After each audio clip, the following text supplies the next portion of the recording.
You've obviously directed a lot of kind of musical numbers, musical sequences in your time. Yes. But I was wondering what kind of particular challenges the kind of live action CGI hybrid stuff kind of has in terms of the musical sequences, and especially the Under the Sea. Well, that's the one. I mean, it all came together. The sort of, the challenge of that number was beyond. I mean, I'd never done a musical number like that. I mean, you have one live actor, everything else is created around you, and it was really, I mean, I really sort of wrestled with how do I crack this? Because, in the animated film, the sea creatures and the fish are all playing instruments. I mean, that's literally what it was, like a jazz band under the water. I was like, this can't be.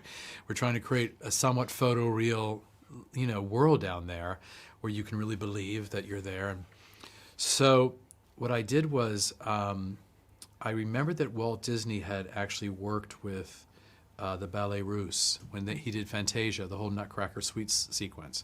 And I thought, this is a really good idea because he had dancers, a company of dancers that his artists could create from, use as a template. And I thought, that's what we'll do. So I brought the Alvin Ailey Company over to London to work with them.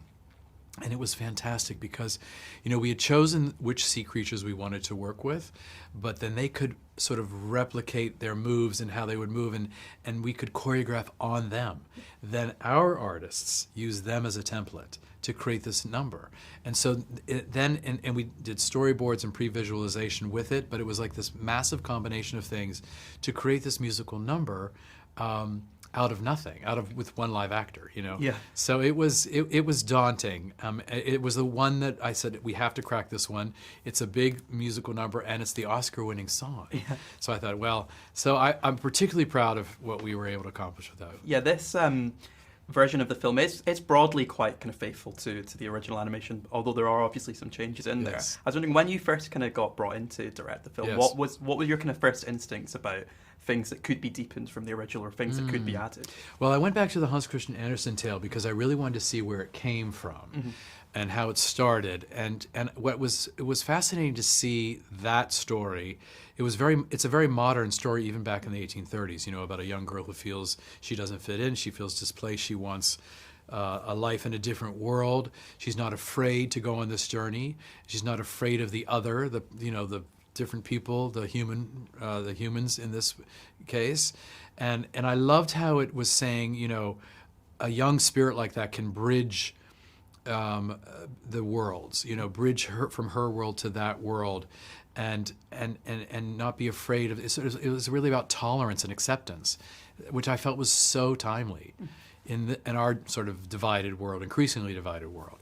So I have to say I was excited to find that immediately. So thematically, that can be brought out in our film. And specifically with the character of Eric, because Eric is the other, he's the human. So what's his story? So we found a song for him and his journey. And then they can connect on a deeper level, not just sort of like, oh, isn't she cute? Isn't he handsome? It was deeper. It was like these two people feel similarly. They connect on a different level. They're explorers. They're not afraid of reaching out past their own borders. And I don't know.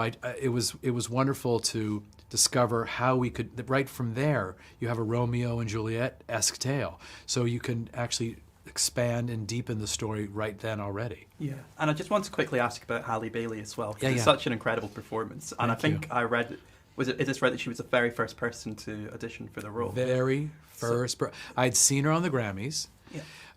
I'd seen her sing. I thought, who was this beautiful, otherworldly kind of looking creature, young with this amazing voice. We had just started a cast, and I thought we should bring her in. We brought her in, blown away by her. She sang Part of Your World, made me cry. I mean, I was in tears at the end of her song. She was so moving, so touching. So, I don't know, she has a deep connection to what she sings about, so soulful. And I thought, wow. And so she set the bar very high at the first person in the room. And she read for us, and I thought, she's such a natural actor. And then we started looking at everybody else. So we went through like hundreds of women. And she kept coming back in, and no one ever surpassed the bar that she set. No one. And then we finally did a screen test with her, and it was hers. It was so obvious. Yeah, yeah.